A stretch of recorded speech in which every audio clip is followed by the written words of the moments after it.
Dobrý deň, volám sa Imrich, mám 40 rokov. Svoju prácu na letisku milujem.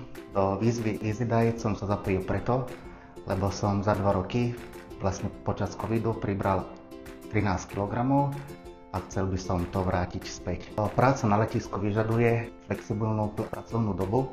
To znamená, že keď máme odlet 4:30, tak musíme byť otvorení už okolo 1:30.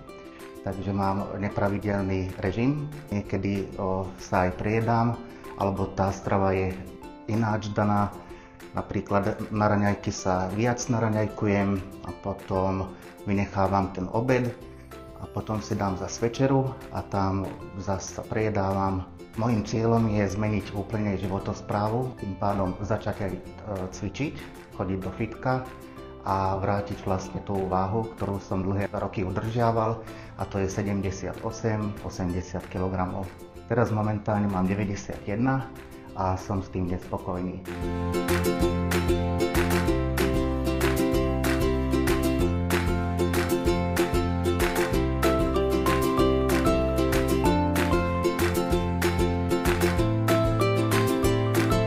Tie 3 mesiace mi dali novú skúsenosť, ako sa správne stravovať, aké by mali byť tie porcie, a hlavne sa mi podarilo schudnúť 11 kg.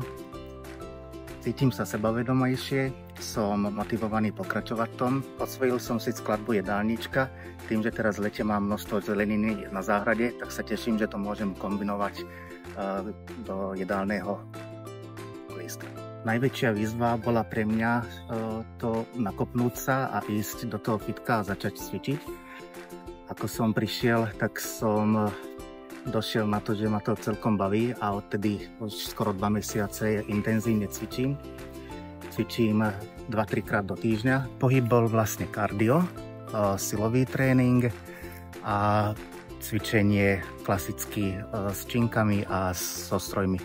Ak niekto váha, tak naozaj nebojte sa do toho. Ja som mal 5 porcií, raňajky, 10. obed, olovrant, večera.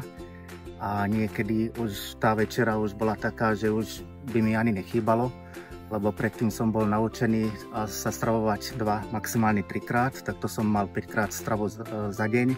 Tá pravidelnosť mi bola veľmi dôležitá. Som bol naučený, že raňajky som si dával napríklad medzi 8 a pol 10. 10 som si dával okolo 11. a obed okolo 1.